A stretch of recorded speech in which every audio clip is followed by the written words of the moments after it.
Buenos días, mi nombre es Bastiani Agustina, soy alumna del cuarto año del Profesorado para la Formación Docente en Bibliotecología y hoy voy a exponer el eje 2, la documentación como ciencia integradora, del espacio Documentación y Resumen, dictado por la profesora Cristina Arroyo.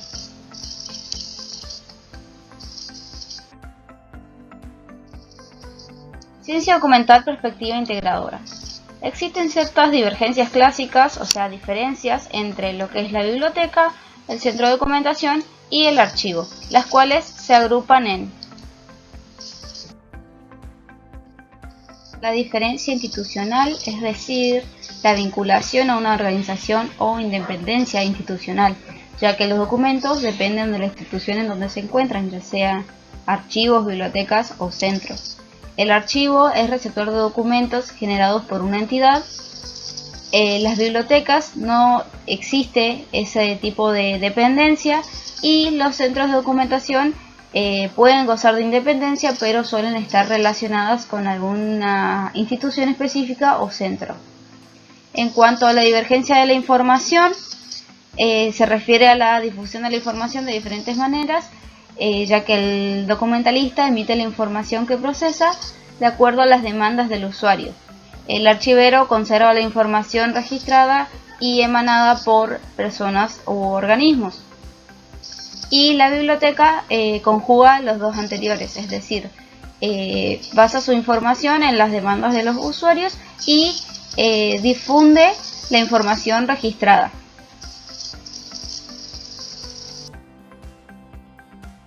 Divergencia documental. Las diferencias entre los documentos se marcan por la originalidad y carácter probatorio de los documentos de archivos frente a los fondos de la biblioteca y de los centros de documentación, y la desigualdad más profunda es el tratamiento documental.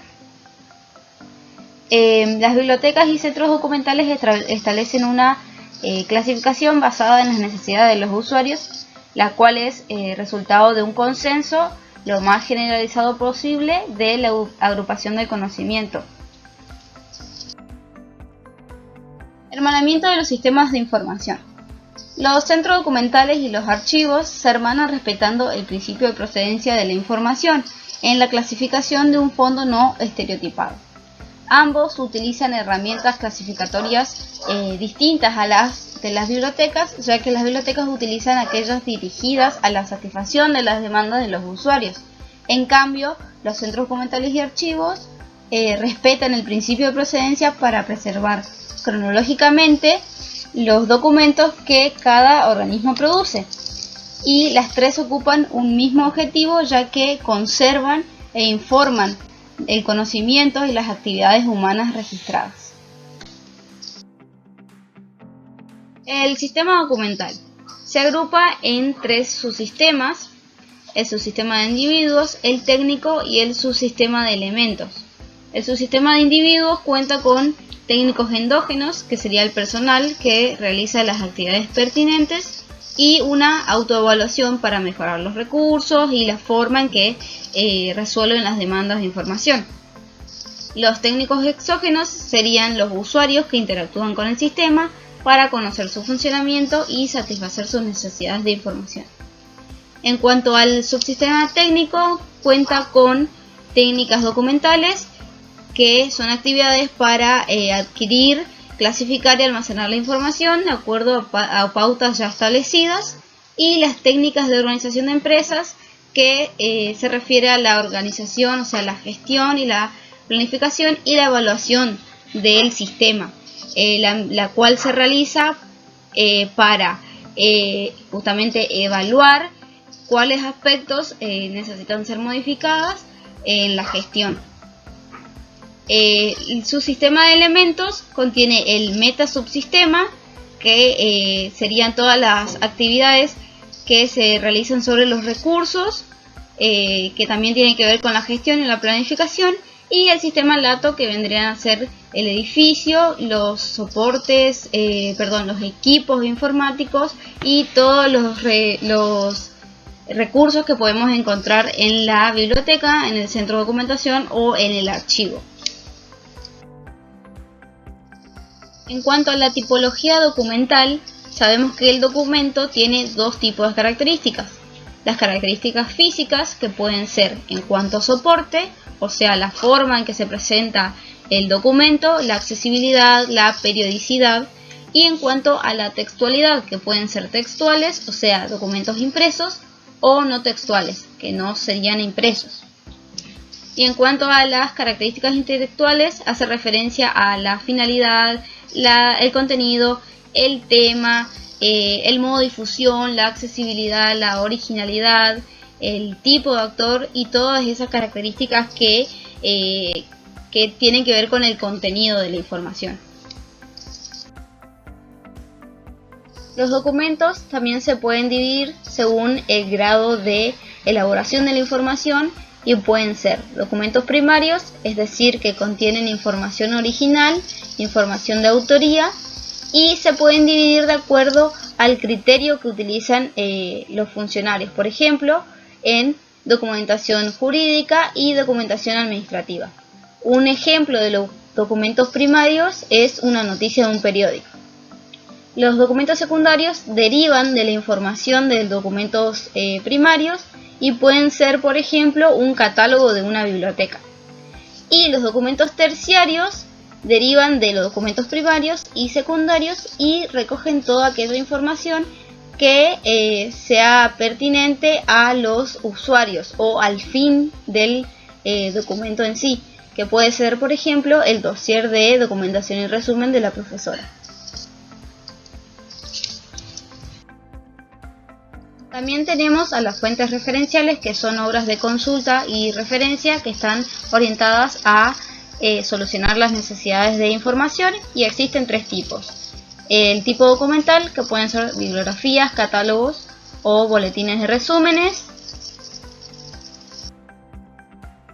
De tipo informativo, que pueden ser diccionarios, enciclopedias, anuarios y manuales, o de tipo indicativo, que pueden ser directorios y organigramas. También existen valoraciones de acuerdo a las fuentes de referencia, que pueden ser la finalidad, la autoridad, los contenidos seleccionados, la actualización, la perspectiva y la organización de los contenidos y presentación de la información. En cuanto a los soportes documentales, se refiere a los formatos en que puede estar contenida la información. Tenemos en papel, audiovisual o digital.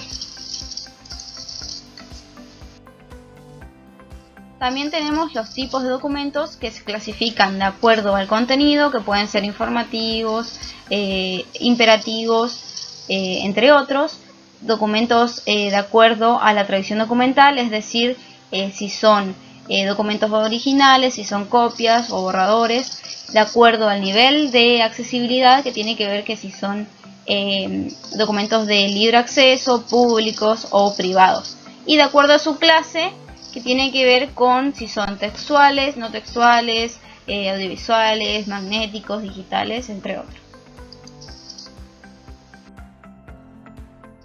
El análisis documental se realiza por varias operaciones, por la descripción física o análisis formal, que se refiere a la descripción del documento, de los datos externos del documento.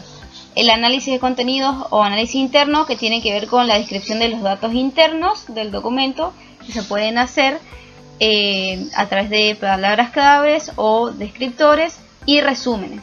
Y el análisis documental de recursos de internet se pueden hacer a través de directorios clasificados o de metadatos, que son un conjunto de etiquetas o datos que se incluyen dentro del documento publicado en internet para ser identificado de una manera más rápida. Y por último tenemos la identificación de la tipología documental, las publicaciones unitarias, que son las monografías, el control bibliográfico, que tiene que ver con el ISBN y el depósito legal, la literatura gris, que pueden ser tesis, congresos, entre otros. Después tenemos las publicaciones periódicas, que son los boletines, los diarios o periódicos. Las obras de referencia, que pueden ser diccionarios, enciclopedias, anuarios, entre otros. Las fuentes de información bibliográfica, que pueden ser los catálogos de bibliotecas, catálogos colectivos, bases de datos, bibliografías, entre otros. Y por último, los recursos de Internet, que tenemos a los directorios de recursos web y los buscadores. Muchas gracias por su atención y hasta la próxima.